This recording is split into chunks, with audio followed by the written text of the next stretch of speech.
Oh, hello. We're going live already, and it was me typing away here. Just let me pop that up there. There you go. Right. So, hello. How are you? It's been a heck of a long break since the last time we did this, and it feels very odd to be sitting back here again. There is 5 or so of you out there. Are you the regulars or are you new to this particular exercise? Deborah, hello. Nice to see you.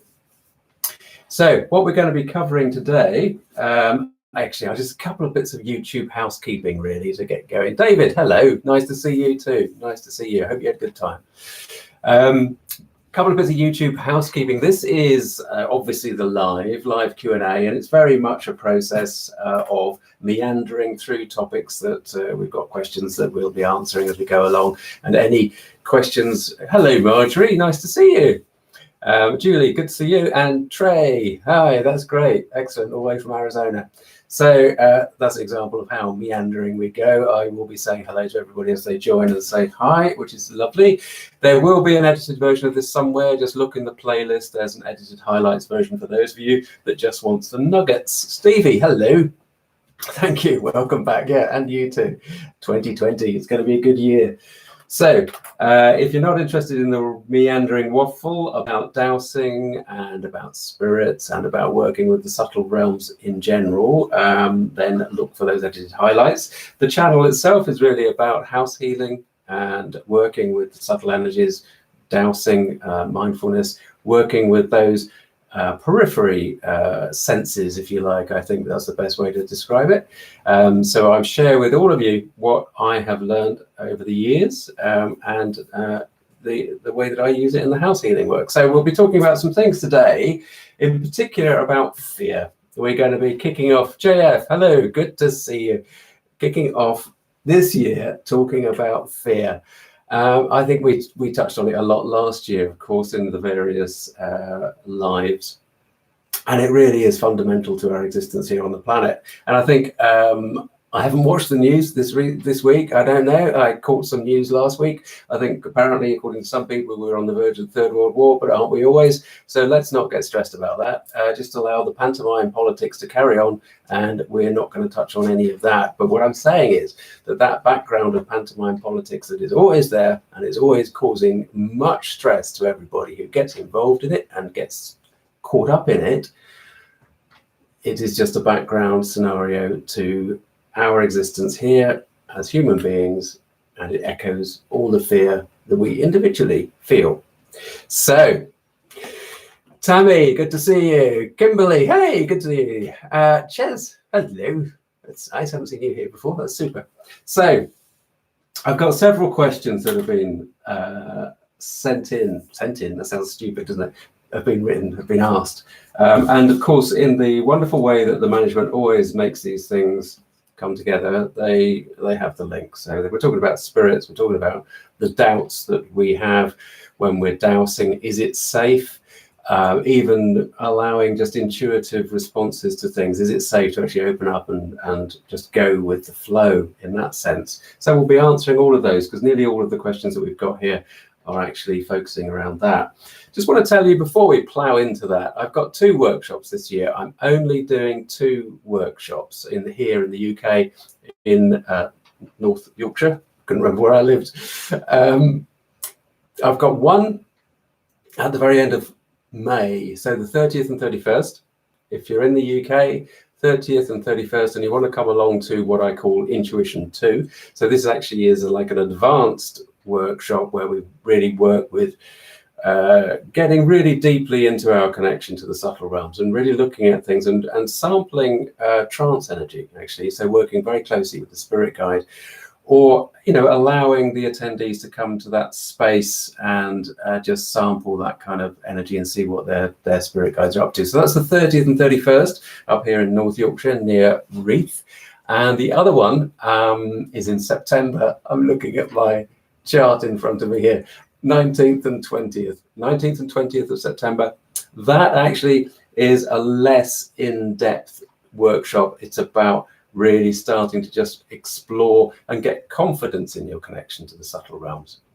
Okay, so that's the 19th and 20th. So yeah, I've kind of done them the opposite way around to what you'd expect, but I have my reasons for doing that. So 30th and 31st of May, that's the intensive one.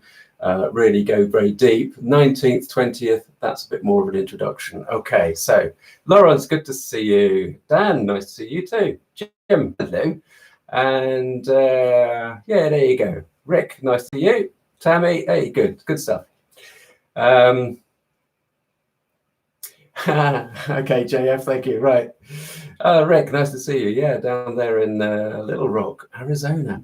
So, JF, yeah, you're probably going to have to remind me. Let's come back to that one. That's a nice New Year sort of focused one. Good question. No, actually, let's do it now. Let's do it now, and then we'll get into the nitty gritty, right? Like I said, meandering. Is it a good idea to fix ourselves dowsing and healing yearly objectives? And if yes, do you have any idea? Do you know what, JF? No, is the answer. I don't think it is a good idea. And the reason is because actually you're on your path. You're following the flow of your path. You've actually got absolutely no idea what the next 12 months are going to bring you. I'm sure it'll all be good, but we don't know. We don't know from day to day. Of course, having the objective and thinking generally in general terms, well, yes, I would like to work towards, for example, having a stronger relationship to my spirit guide and really understanding what my spirit guide feels like, the one that's there for you now, and that you're gently building a relationship with. And we're going to talk about this a little bit more later on. So that, for example, was always a target that I had for some time. And so it was a process over several years of building that relationship, building the trust between myself and the spirit guide. So that was kind of like that's where I want to go. But I didn't sort of sit down at the beginning of a year and think, yes, by September of this year, I would like to have to be able to sustain a trance mediumship link for 20 minutes. You know what I mean? And I know you're not really being that detailed, but I don't think, I think it's fine to just feel your way into the whole approach to your spiritual aspect and the way that you live. But the management are going to be pulling their side in anyway. So, things will happen that you respond to, and therefore that's where your path will go. So you go with that flow. It's important to realize, that everything that not everything that happens, but you can look at it like everything that happens for a reason, but you can, as we've said before, also drive yourself nuts by looking at everything and trying to analyze it. But you can look when things happen that are unexpected in your life, then you can look at those and try to figure what's the spiritual message and where's that perhaps is that the management trying to indicate, well, go over that way a bit, look over here, examine this aspect of your spiritual relationship. So yeah, be mindful, be aware, and just follow the signs. Okay. Oh, Steve, right, fantastic, excellent. Good man. You're down the road in Thirsk. No, come on. If you'd like to come over to one of the workshops, have a look on my website. The links to the workshops, the information about the workshops is on my website. You might enjoy that, Steve. Anyway, that's great. Good to see that you're a local. Nick, well done. Good man. Happy New Year to you. Okay, Rick, right. Well, we'll be talking about that. If you can hang on, we'll be talking about that. We'll come to that one. That's a very good question. It's very appropriate. Keith, Nathan, I'm going to be calling you Keith all the time. Hey, Digsy, Happy New Year to you too, down under there in Oz. Good man. Billy, hi, lovely. You fell down the rabbit hole on Etsy. That's fine. I thought you meant you fell down a proper rabbit hole. Okay, Jim, so we'll cover that. Good. Okay, hi, little missus. Excellent. Happy New Year to everybody there. So, first question. Right, this is not actually directly related to fear, but bear with me. It was one that actually came in at the end of last year and I didn't get to it. It was from a lady called Fiona. And Fiona said, I was wondering if you could discuss the relationship of any bushfires and geopathic stress. Is it a symptom? Is it a symptom of stress in the environment? Now, I want to cover this, and I've included it today, not only because she asked a long time ago, but because obviously I don't know where you are, but here in the UK, the Australian bushfires are like, there's so much coverage on the news. Now, this is what I was saying about the news. I was referring earlier about not getting entwined in the political pantomime. And really, the coverage of the bushfires in Australia, of course, there's a heck of a lot of stuff going on down there. And I try not to get too caught up in the whole concept of it, but the whole issue of climate change, which is, they're sort of acknowledging and relating the bushfires in Australia to climate change. But the whole issue of climate change as a general thing is, from my point of view, related to the fact that the human species is disconnected from nature. The environment is a part of us. We are integrally linked to it. We have we're made of star stuff on a physical level. The atomic structure of us is exactly the same as the cosmic structure, the cosmos in which we live, right? But on that spiritual level of everything being connected and everything being a reflection of us at a deep core level, the environment is a part of us. And we have for 100 or so years completely neglected it.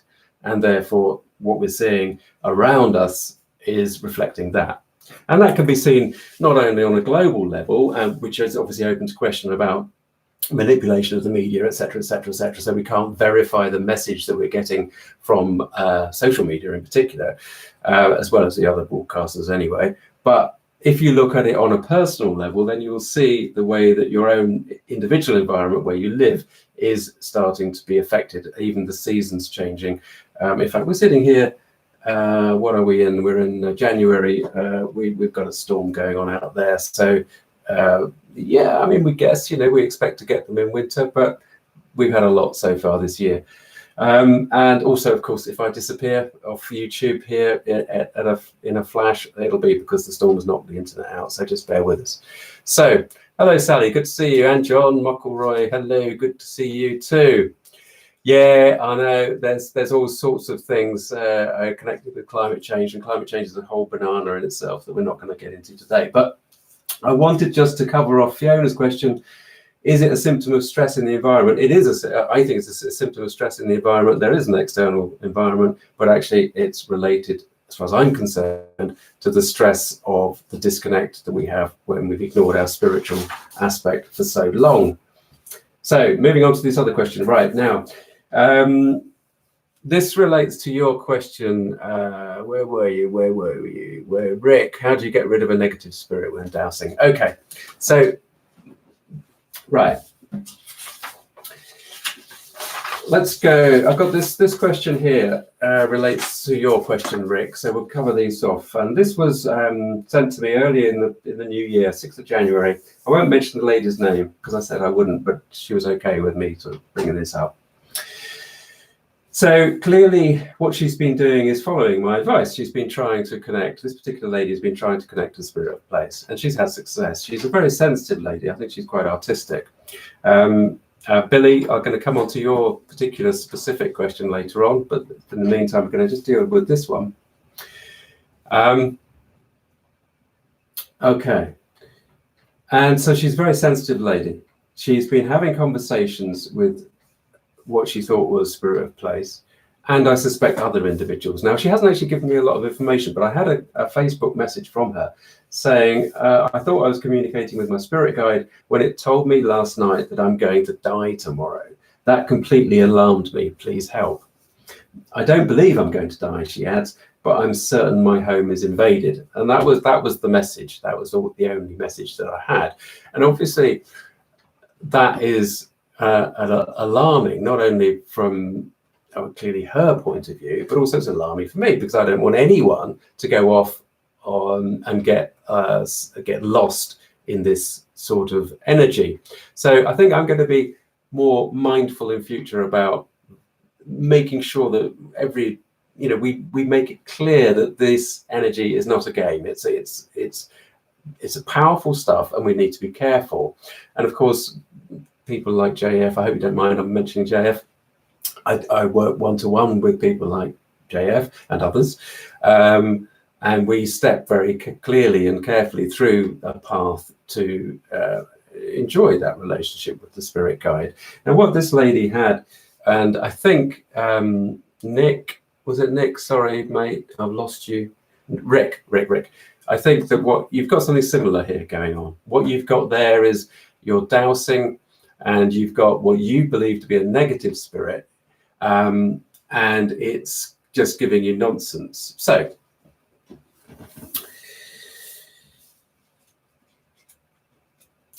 Rick, the advice that I would give you, and I think you may have been, because your name looks familiar, so I think you may have been on these lives before. I'm not sure. Just let me know whether you have or haven't, because I might be picking up a different person. But Rick, what you've got to do to start with is to cover off the common sense things first. Make sure that you are really focused and spend time to actually relax and click into that different mindset that is appropriate for dowsing.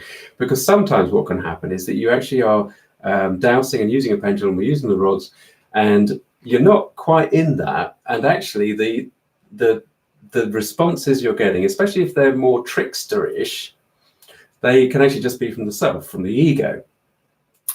So allow yourself time and be aware that you do have to sit into that dowsing mindset. You have to allow yourself to relax into that, right? And then you've got the mindset, the brainwave pattern is kind of syncing up for that process. We're allowing you to go into that realm.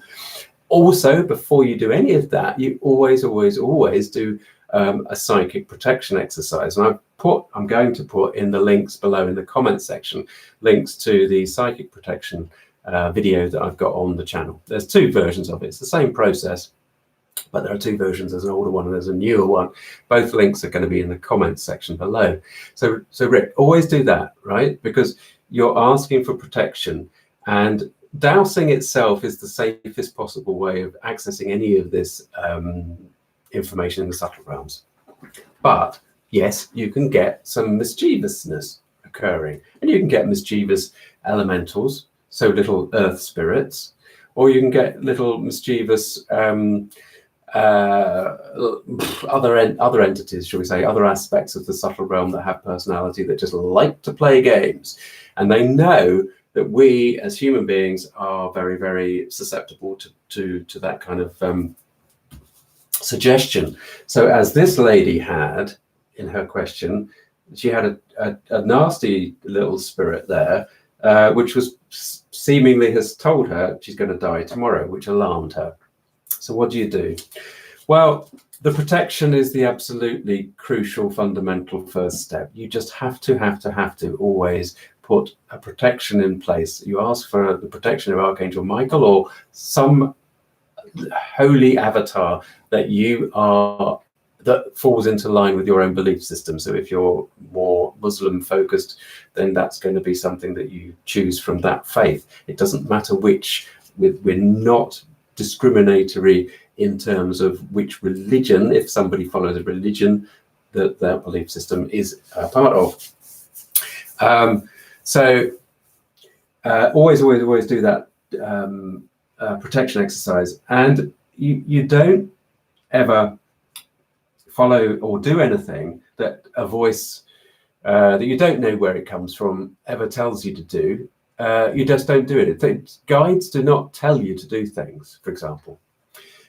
Guides will only offer advice, usually when they're asked. And so in terms of having a conversation with Spirit of Place, which is what I've been suggesting you guys go off and do, you are expecting to be able to access that personality, but that personality will be very, very calm, will be very, very, very loving and distinct from the a brashness or an abruptness or a vagueness. There will be a clarity to a genuine spirit of place, and a feeling that is almost angelic, which is the only way of putting it, really. Okay, so now how will you know that? Well, it's going to feel different for each of you, but it's that sort of thing that I'm suggesting that you're looking for, right? If you're making that step and trying to look for a specific spirit of place personality. Now, obviously, this lady was very, very alarmed, and there is nothing worse than getting a shock like that, where, you know, I mean, I guess really that's almost like walking down the high street and being mugged, because she was alarmed. We had an email exchange, we had a Facebook exchange, and she was saying, you know, I had no idea evil spirits even existed. Well, labels, evil spirits, well, I'm not sure that that's actually appropriate, because it's not necessarily evil. Spirits themselves at this level do not and cannot harm you. They can interfere with your head. They'll get in your head and scare you if they wish to in this way, but they can't actually harm you. Now, obviously, if you're going ghost busting and going into a house or an asylum where there's really active spirits and they're moving furniture around and that sort of thing, then those in that instance where you're in a very active space, and it's not common, but if that were this environment that you were in, then yes, there's a possibility that because those spirits are so close to the physical vibration that you can get scratches and that sort of thing appearing, right? But none of you are going into those spaces as far as I'm aware. Okay, got right, Rick, thanks. You've been there before. It says it's an earthbound spirit. Okay, so if it's an earthbound spirit, Rick, and if you're not actually spooked by it, if you're finding it irritating rather than being spooked by it, you're not scared by it, right? Then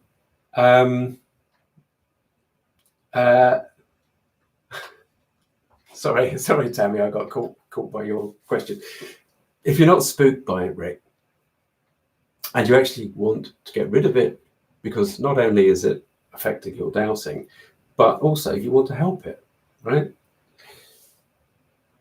There are two ways. If you want to do that, then obviously do the protection, do the blah blah blah, and simply, instead of talking to the spirit, you can pick up the pendulum or the rod if you want, but just be aware. But just focus as high as you can. Focus on the highest of the high. So you're actually focusing on source.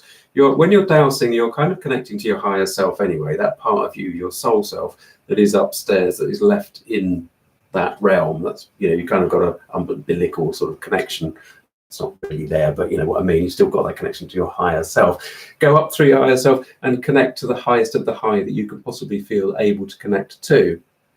And you ask them, source, God, the universe, the highest of the high, to open a portal, and you simply ask them to take into their fold to help this spirit that is earthbound to move on into the light. And as you're doing that, you're aware, you will become aware in whatever way you kind of access the spirit realm or the subtle realm. You'll either see it or you'll feel it, or you'll just know that something shifted. And in all likelihood, then that earthbound spirit will move on. Now, if you've tried that already and it hasn't gone, then you need to start asking the questions about why. Why has it not gone? And if you want to, no, I mean, I was going to say you could contact me, but I haven't really got time, Rick, to sort of roll up the sleeves and get in there. So let me know if you need to drop me an email via the contact form on my website, right? But let me know. Okay, so that's fine. You're not scared. So if you haven't done that process, if you haven't asked God effectively to open a portal and allow that spirit and to assist that spirit to move on in through that portal into the light, what you're doing is you're asking the spirit indirectly through the heavens. You're asking them to move on and to continue their journey. There is actually a video, Rick, of Adrian, my friend Adrian, doing this sort of process, it's if you look at the videos on the YouTube panel on YouTube page, and you put them in date order, then it's really one of the very, very early ones. I know there's 150 or so videos on this channel now, but very early ones. There's Adrian Ingleton Webber doing spirit clearance, I think it is, and he's actually at a castle, so that will give you some guidance as well. Let us know. Oh, you've tried to get it to cross over. So is that the sort of process that you've done, Rick? Just wait for you to come back on that.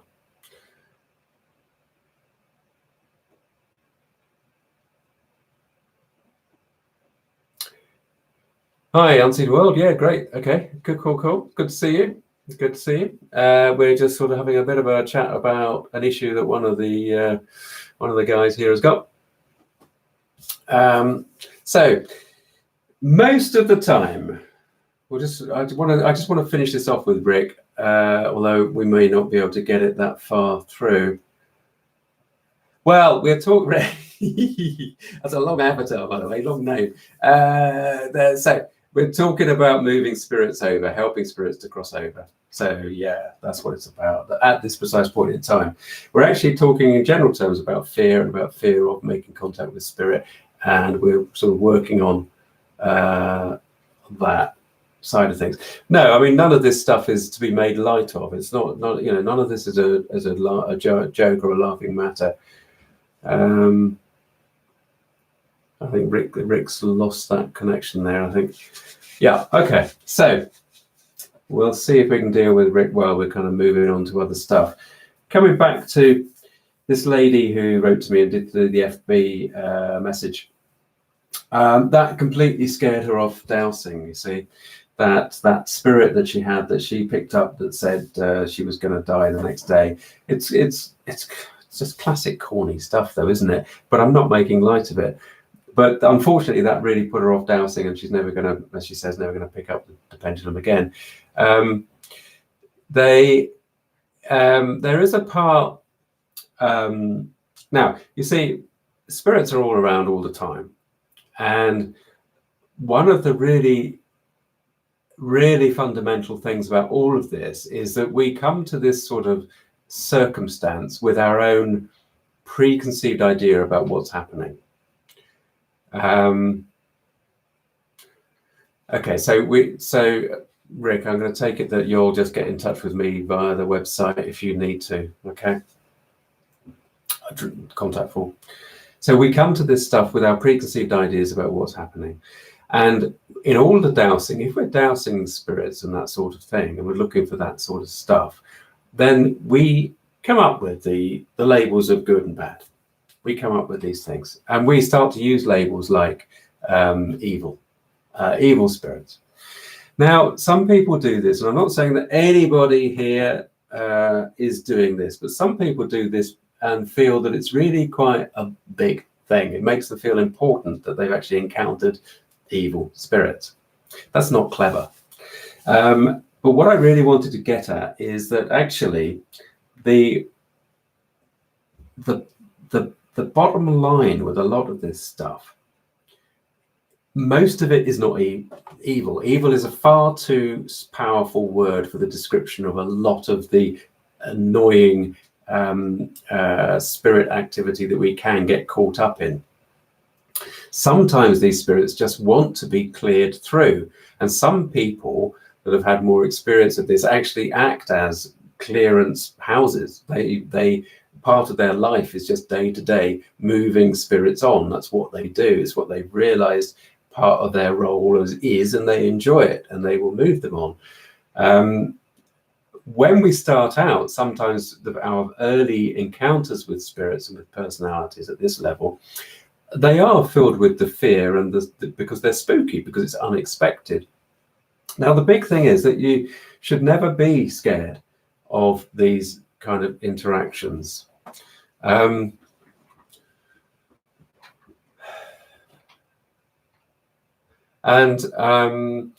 often there is a reason why we are having this encounter in our experience of life, right? So, as I've said before, I really only got spooked maybe once or twice when I was opening up and having the spiritual awakening and encountering the spirit of the deceased lady in our house all those years ago. But I know that fear that comes up within us as we as we get a realization that something's happening and something's a bit untoward, that fear can really be a self-generating and sort of illusory process. It can really get in the way of any true contact and any clarity of contact and seeing the true reason as to why this is happening. Now, obviously, in all of this, and I'm aware that we're kind of going around the houses in a very circulatory way, as we do on the live. But one of the crucial things about this is obviously I am talking here about people that are dowsing and exploring the subtle realms that are completely grounded and are not suffering from any detrimental mental health issues at that point anyway, right? Because it's really important that anybody that is, for example, in the real depths of depression, so if they're a manic depressive and going through a major crisis, the last thing they should be doing is dowsing spirit, right? So this is the sort of activity that you only do if you feel grounded and balanced. I'm making the assumption that you're all grounded and balanced. Again, I might smile at this, but I'm not laughing. It's not a joke. So, hello, Ian. Hi. Yeah, man. You're a busy guy. Good to see you, though. Thanks. Right.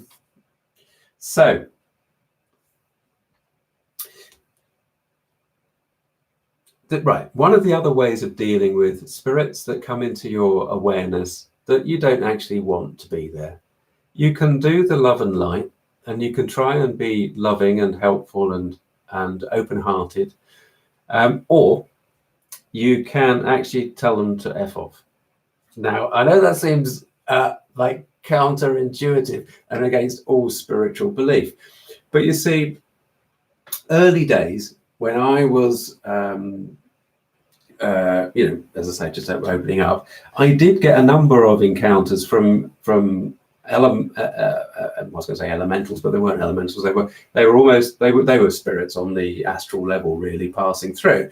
They weren't directly having a go at me, but they were commenting on things. They were observing what I was doing with my lads playing games and this sort of thing, and just commenting. And I just told them, fuck off. Excuse the French. I told them to go away with no uncertain terms. And you can do that because that is intention of just clearing the space. You're standing your ground. Now, I don't advise it. I mean, I don't advise it as a general rule of thumb. But if you're a bit, hang on, jump, then react in the way that you would react in the physical realm to somebody that's approaching you that you're not comfortable with. Yeah, it is a tad. Voiken, yeah, good to see you. Happy New Year, mate. Glad you can make it. So, okay. I got lazy at one point about 4 months ago and didn't close down. Yes, well, good. Okay, mate. Right, there you go. So, Unseen World with Dwayne. I'm guessing that's just Dwayne. Let's go with that. That's classic. You will get things that happen that appear to be detrimental at the time, like you've got an attachment and then you've got to deal with it, and a lot of that is upstairs teaching you a lesson, because the discipline of protection, opening up correctly, do the session, close down the space in which you've been working, absolutely crucial that everybody that gets involved in this or finds themselves awakening spiritually actually does that basic process. It's about looking after your own energy and being responsible for your own energy. Okay, so yeah, it is cool. So what I wanted to sort of just come back to this lady with her evil spirit.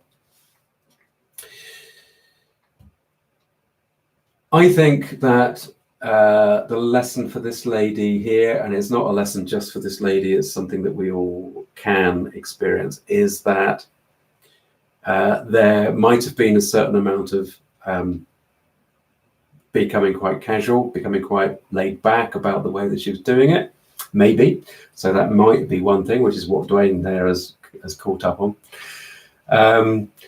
And so therefore there would be an opportunity to actually explore a deeper relationship with her higher self.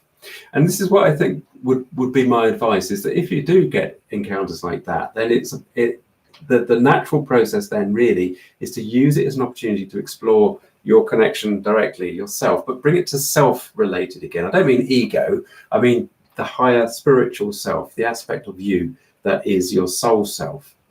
So in other words, turn your attention away from the external aspects, the external personalities, and just look to yourself, look to your own self-development, and continue the path in that way. And again, I would always say, if you've had your instance there, your shock, then give it some time. Give it a couple of weeks before you come back to the dowsing. Allow everything to calm down, and allow yourself to be calm as you pick up the pendulum, pick up the rods again. Don't forget that as human beings, our spiritual aspect is massively powerful. It's massively powerful, and it links in so deeply with a lot of psychology. Mysticism and the power of the subconscious are so incredibly linked. I know very little about psychology, but I do know enough about the power of us when we start to actually lock into our proper energy, our full selves, to know that it can be alarming, but it can also be incredibly healing. And that's what we're trying to do, is in all of this, what you're trying to do is experience self-development in a process of healing. I'm sorry that the camera keeps shaking around. It's because for some reason, it's particularly bouncy today on the desk. So it is a healing. And even the detrimental aspects, when they occur, can be perceived as learning opportunities, and they are opportunities from which you can learn and heal. We go back to that question about the environment. Seemingly external personalities, they are still a part of us, because who are we?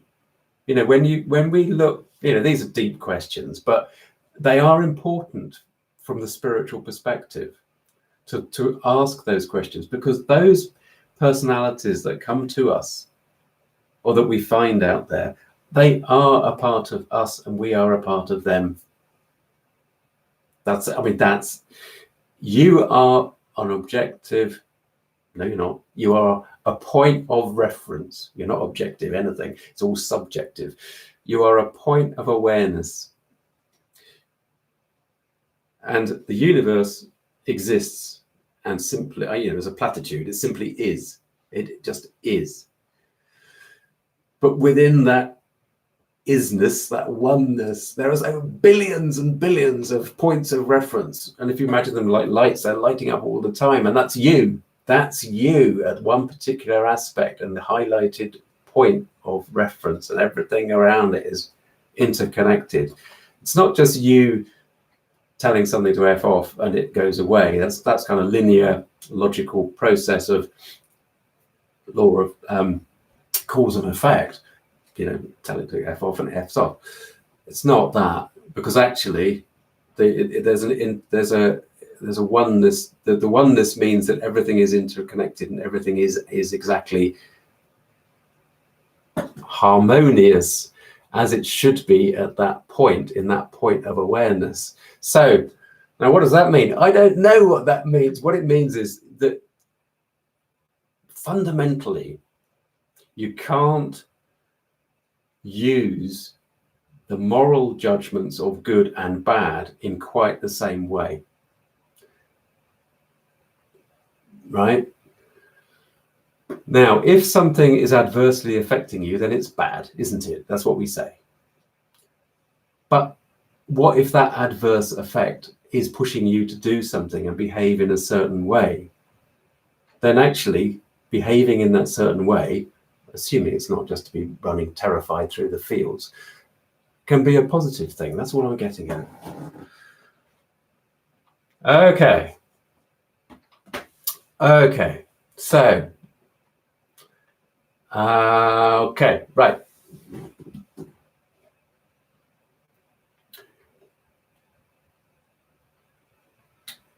So have I missed you, Dwayne?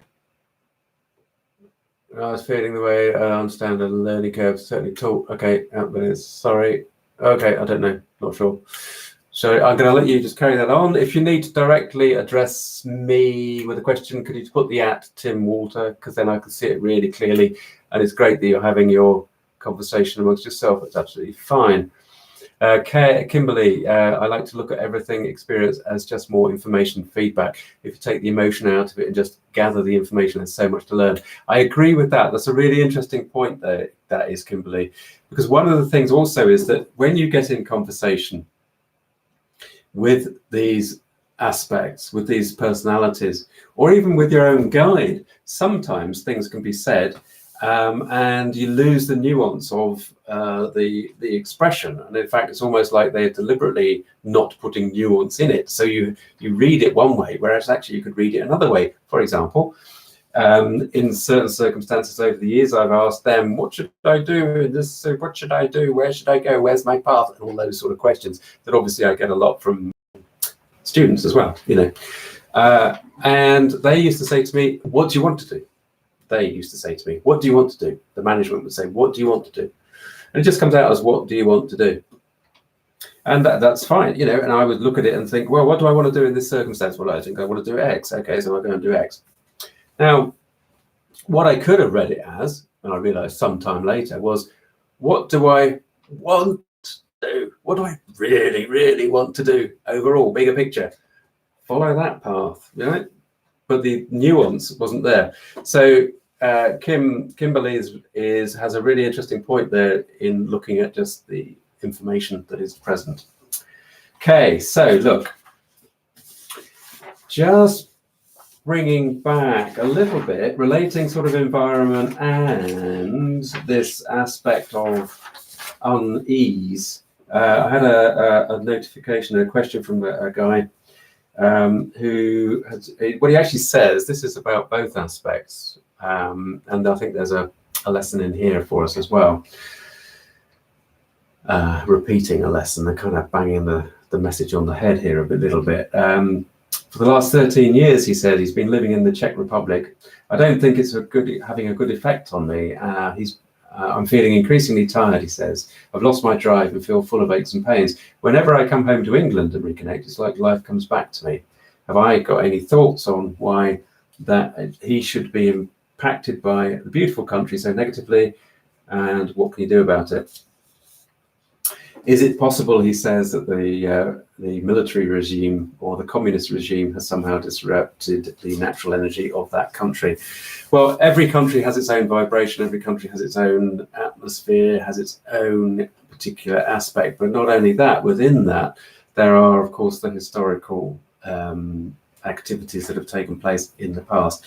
And a country will absorb all of that energy. So a country like the Czech Republic, sitting there, borders Germany, Poland, Slovakia, and Austria. So it's middle of Europe, really. It will have had a lot of human conflict over the eons on its surface. So it's very possible that it could have been a crossing point, and it has a lot of historical memories as a country. And that might be what he's reacting to. Hello, Tom. Good to see you.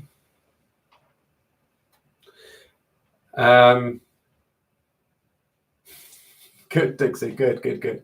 Okay. So what I suggested to Gary was do the protection. Be mindful also, because he was an author, so he did a lot of writing, and he did a lot of writing about some quite spooky stuff. I reminded him in that instance that actually what he's doing is connecting to that kind of level of energy. So the spooky stuff, bit like what we've been talking about earlier on, is quite a lowish vibration compared to where you can connect to. So somebody like that that's doing a lot of writing in that area needs to be aware that they are connecting to the lower vibratory energies of the subtle realms.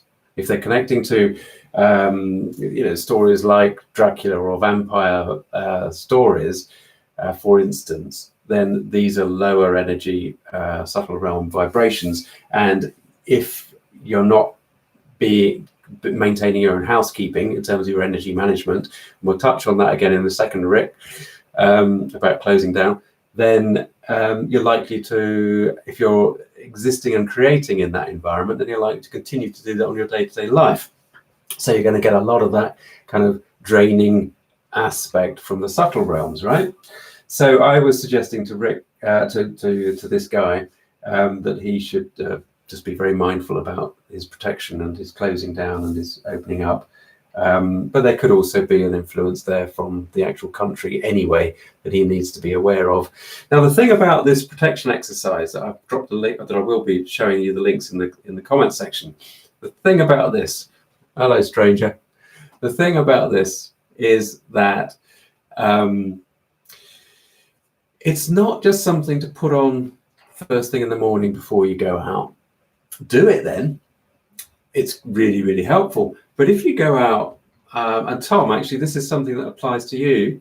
If you go out and you're pushing your boundaries because you're so that sensitive and you're that aware and you're that cautious because of what's happened in the past, you can keep putting that barrier in place.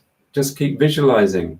Put it on. Just slip it on again, and there it is again. Just keep reinforcing that every 30 seconds or so, if you like.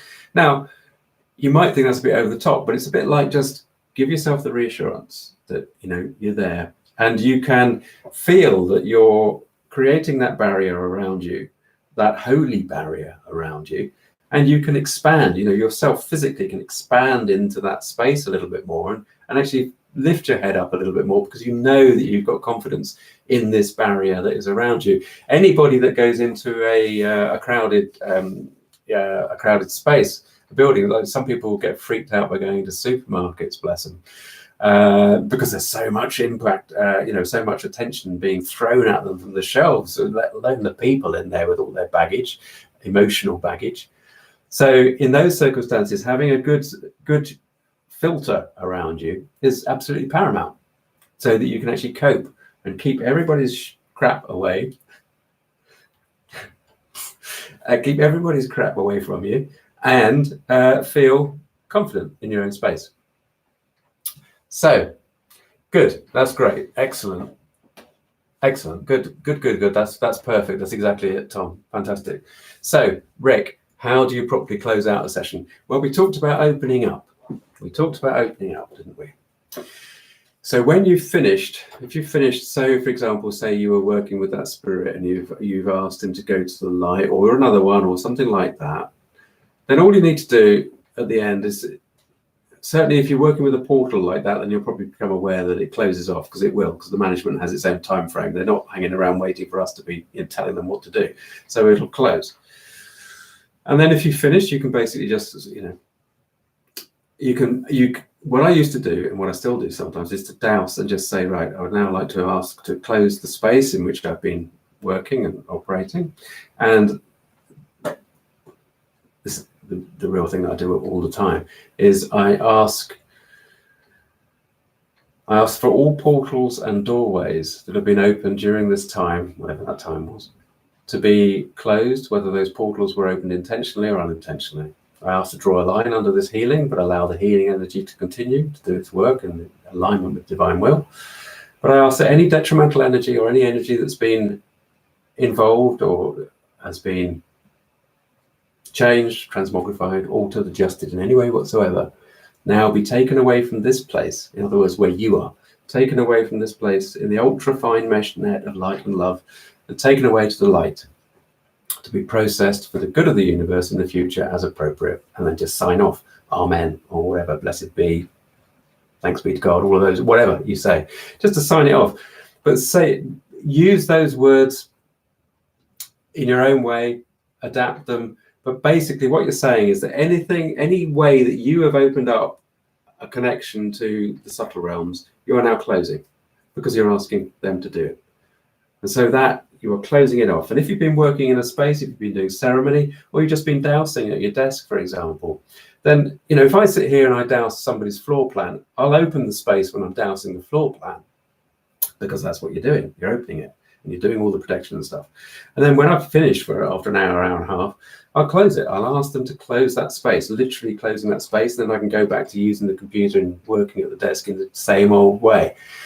So for that moment that for that hour and a half, hour or so, whatever, when you're dowsing, working with somebody's floor plan, you're in the sacred space. I have a candle burning. I've got a candle burning there now, because to do this, I open the space. I ask for protection. I ask upstairs for those that are present to be the people that are appropriate for this session. So there you go, you're appropriate. And there we go. Okay. So, good. Yeah, well, this is it, Joe. This is it. You see, artists. This comes on to Billy's question. Billy actually popped a question across on the community tab. Artistic people. Excuse me, I just got to have a drink of water. Hopefully, I'm not or rambling too much.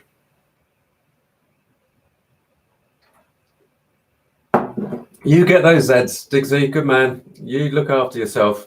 And all the best to your good lady. It's going to be really exciting when you get your little baby. I don't know whether folks knew. My wife and I became grandparents over the Christmas period. On 27th of December, we had a little grandson born, our very first grandson. Diggsy has a little baby coming soon. So, right, Billy. Yeah, now what I was saying was, creative people, artists, whether they're painters. We had David Wood, artist. He used to join us. I expect he'll come again next week. Artists are incredibly susceptible to both sides, to all the energies of the subtle realms. Let's put it that way. The creative spark, this is where it comes from. Creative people are sensitive people. There's no two ways about it. I mean, everybody is far more sensitive and aware than they think they are, because it's a part of being human. But creative people, if you refer to so many of the great artists over the hundreds of centuries, over the centuries, so many of them have actually got really interesting mental states of mind.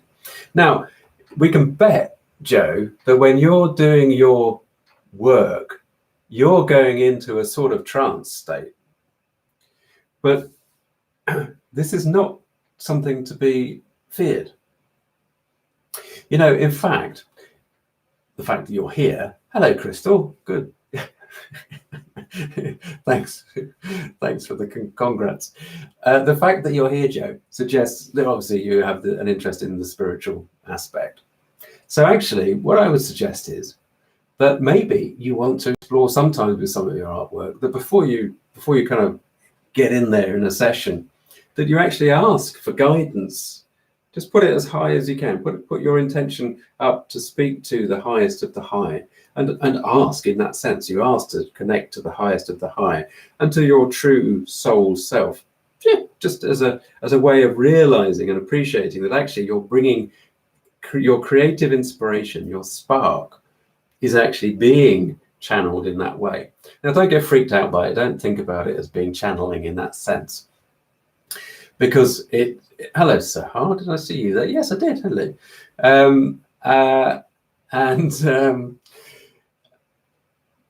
Yeah, exactly. This is it, Joe. You see, the creative spark. We have no idea. It just comes through, and sometimes, of course, especially with artwork, there's an accident of an action that actually it makes something really work really, really well. So the same thing applies to writers. The same thing applies to painters. The same thing applies to anybody that's doing any kind of creative work.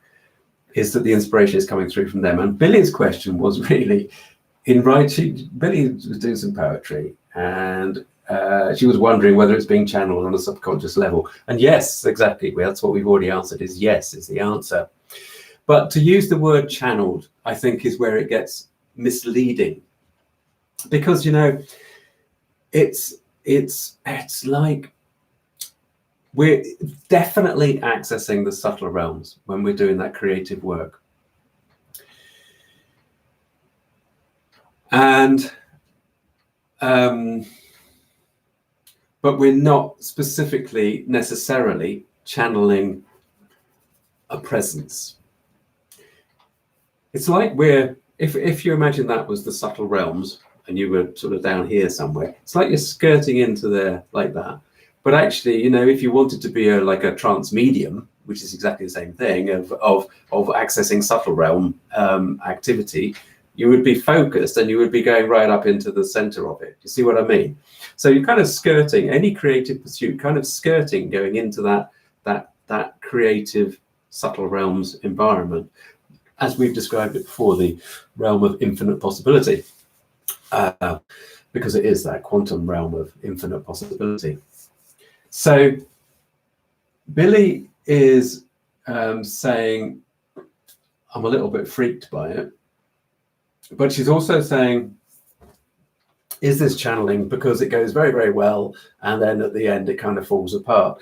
Well, I think it's likely that your logical brain has pushed in and barged its way to the fore, and therefore you've lost that connection to that sort of subtle realms inspiration. I think that's what was happening there, is that your logic is kicking in and trying to manually finish off a poem, whereas actually you probably find that you finished it a little while earlier. I think that's the thing that's happening there, Billy. Now, the thing is that what you're saying is, what would you advise to safely try and find out? Well, don't think of it as channeling for a start. In your other spirit guide work, so you're sensitive, Billy, because you've had these tickles, tingles, and nudges, and that's very common, that people can become aware of spirit activity through those kind of feelings. And also, right, so you had this experience in a Reiki session when the room got hotter and hotter and you got really scared. Well, again, you see, the thing is, this is the fear thing. When you're doing spirit work, especially if there's a group of you, so in that instance, there would have been you and the Reiki master, whatever, working on you. When you're doing spirit work, the atmosphere in the room, the temperature quite often goes up and down. It can go either way, and it can change really, really quickly. And that's one of the ways that you actually know that there's quite a lot of spirit activity going on around you. If you're not used to that concept, then obviously, yeah, it becomes a bit weird. It's a bit scary, and that's what's happened to you. So, sorry, I've just got, yeah, that's fine. You're talking, I think. Oh, okay, fine. That's great, Billy. So that's cool. Well, if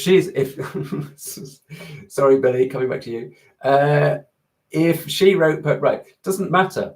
In a way, what I would do there,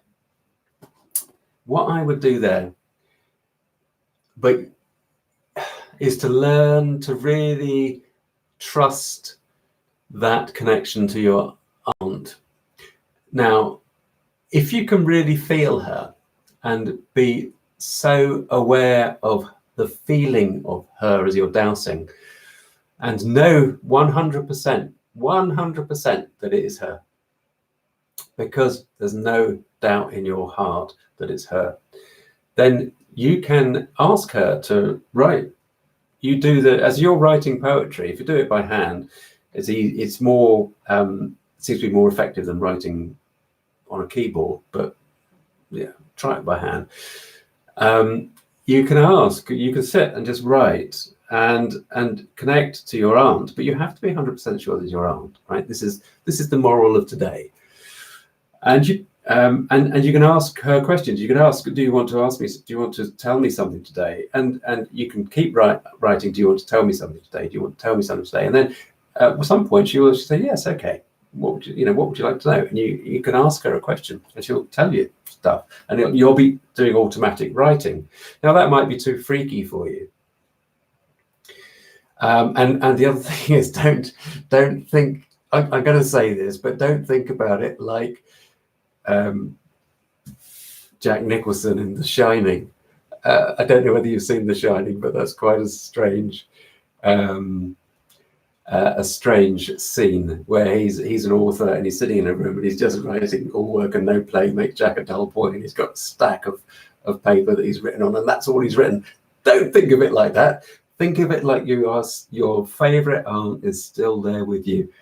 Now, it's easy with somebody that you knew because exactly, JF, because you have the memory of how they felt. It's like my father. I know when my father comes through because I loved him dearly and I know exactly how he feels. There is no doubt in my mind when he's there.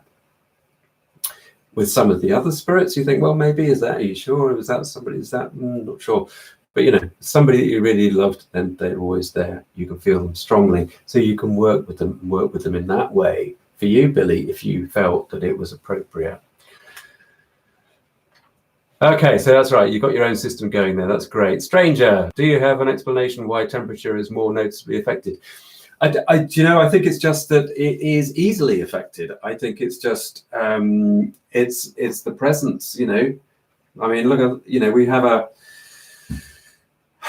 I never know the sort of things, like thinking of it from a more scientific point of view. I don't know how many atoms there are in a cubic meter, but there are less atoms in a cubic meter of oxygen and CO2 and nitrogen out here in the air than there is in the physical form, or I guess. So I guess it's easier to be adjusted. The energy, an energy form impinges onto this realm and it affects the temperature and the space. Just, I don't know. So I suppose the answer is I don't know why it is, but that's my thinking. Joe, did we answer your question? Yeah, I think the main thing is don't get freaked by all this stuff. Julie, I'm just reading your comment.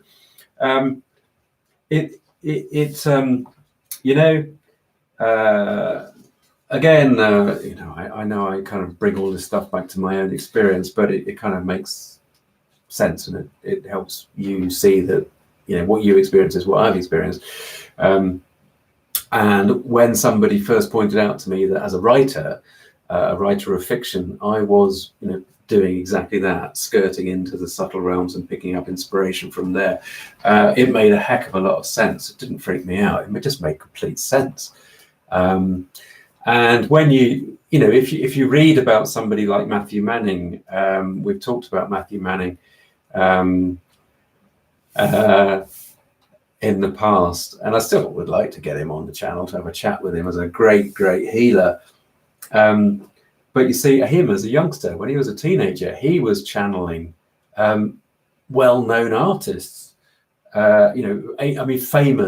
Famous artists. He would sit and just replicate a painting, and he didn't know what it was, and he didn't even know at the time who he was connecting to. I mean, this is Matthew Manning, he's a maverick, but he would just channel, and experts would look at these things and just go, that is amazing, that is XYZ artist. So do Google Matthew Manning and his early years.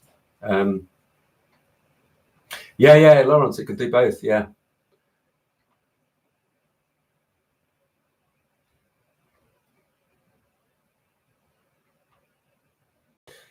Send up call that to the hot room, but I did end up that the hot room doesn't feel safe. No, okay, so if it didn't feel safe, then that's fine.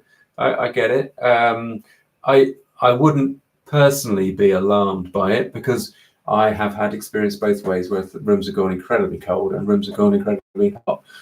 They alter, really quickly, or they can alter really quickly. I don't think that there's anything unpleasant there. Right, excellent. Well done, Nathan. You found those videos of Matthew Manning. I think that's what you mean there, because you've had a bit of contact there with him. So now we're going to have to start drawing this to a close. Stranger, keep if this is a good time for you to join us. We do this. We're going to be doing this for the next 6 weeks or so on a Monday, 3:30. Quite happy to have any of your why questions. I might be able to answer some of them. You never know. Who knows? So there's a couple of last little points. Let's just do these and rattle off. Benti, she had a question. She wishes a happy, I don't know whether she's with us today, but she wishes a happy new year to all of you that have been here. She's a regular, has been a regular on the channel. And so the question, I have been running low on energy since early 2019, but since your book about symbols, this is my opportunity for the plug. That's the book, if you're interested in picking up a copy of that, from Amazon by myself and Adrian Incledon-Weber. Spirit and Earth, several reports, several reviews in the comments section. So anyway, she says, since picking up that book and reading about symbols, she's experimented with symbols to increase her energy to some projects that she wants to take on. But she says, is there any common symbols to apply generally to have around to increase energy or the life force? Okay, so her question is, are there any particular symbols that I would recommend for her to sort of invigorate the space in which she's working and for specific projects? And my short answer is, I can't suggest any. So we have yet another. No, I can't answer that. I don't know of any particular symbols that that I would use to enhance energy on a particular project or for a particular period of time. The thing to do is as you would expect, I would suggest, Bente, when you're watching this on playback, that you douse for it. You know, there's a whole selection of symbols that are mentioned in Spirit and Earth, and that you can find on Google. Just, you know, if you're not aware of some of them, just Google in the sacred symbols. Just look for them, and you'll see ones that jump out at you, and then douse to see which of the symbols that you've come across that you've found, and maybe even ones that you've worked with already might be appropriate for specific projects. So douse and ask for it, because, you know, although symbols have like a pre-programmed energy to them, they also can be more appropriate for some people than others. So one set of symbols that might be really, really good for you will be less good for the same purpose for me.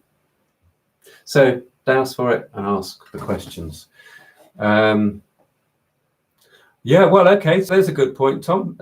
So Bente, if you're watching this and you've got the text running on the screen as well, Tom has suggested, and I don't know how you pronounce that, Ku-Ray, it's the Reiki power symbol. So that's a good, really good. Oh, okay. Yeah, right. So that's like the dowsing rod on a spiral, isn't it? That's the way I see that one. So that's, yeah, maybe try that one, Bente. Sort of spiral and an L rod on it or connected with it. Great, thanks, Tom. So that's that. But also, last thing, gotta go. Last thing.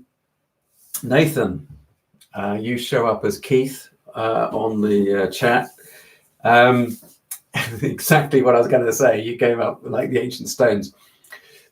Nathan has a particular favorite sacred site that he goes to, and he has asked some of the energy, which he finds so invigorating, to be transferred from that site into his crystals, and he has those at home, and that's great. That's great. It's really good.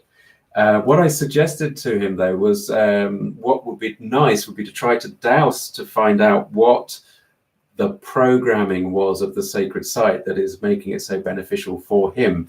Now, the only way that you can do that, because obviously in a circumstance where you're looking for a specific kind of random answer, it becomes a little bit like guessing. So you have to make sure that you're not just sitting there guessing, because that's not dowsing. So you have to do that meditation, Nathan, and just sit there and just allow.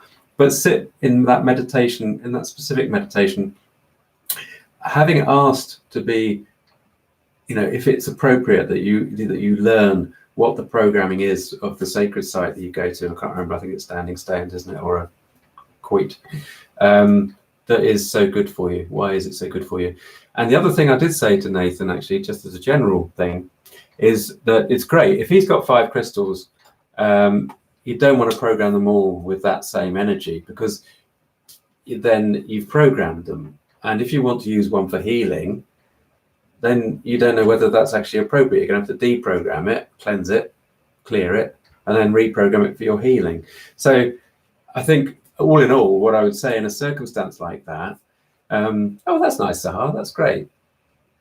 In a circumstance like that is that you program one of your favorites, if that's what you want to do. And it's something that you could perhaps have either by your bed or, you know, at the desk. If you're working at home, you've got an office space that you work at.